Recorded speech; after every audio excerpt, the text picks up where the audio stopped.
One of the things that we oftentimes forget is why we're here. What's the purpose? Where are we headed to? How long are you going to live? You know, one of the things that's very painful for me to do as a priest is bury young people in their 20s, their 30s, whatever. And people are just, it's so unfair. And for some reason we tend to think that God offers us a contract, that we're going to live 70, 80, 90, whatever the case may be. We have no guarantees.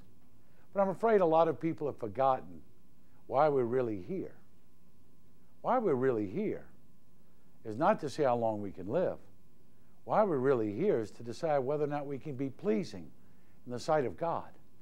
And when you forget why we're here, then the decisions you make go along with that.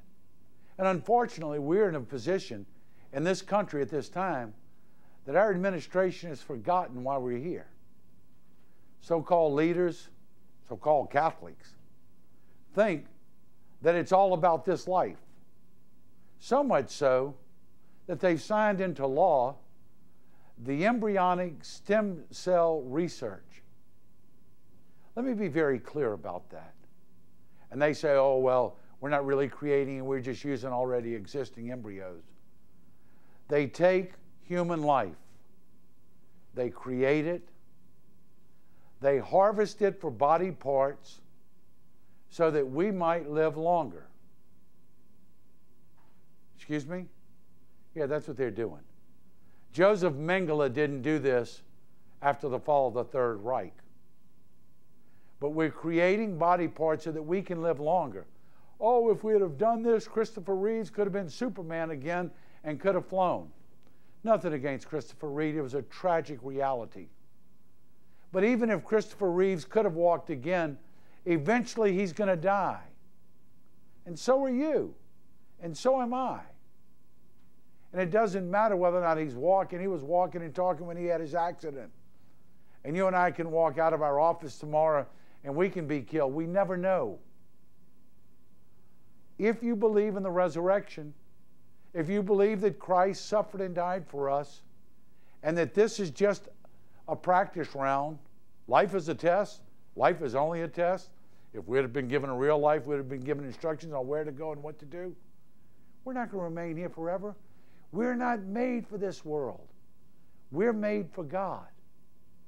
So to be so bold and so death culture oriented as to kill human life in order to enrich our lives, we've forgotten our reason, we've forgotten our purpose of existence.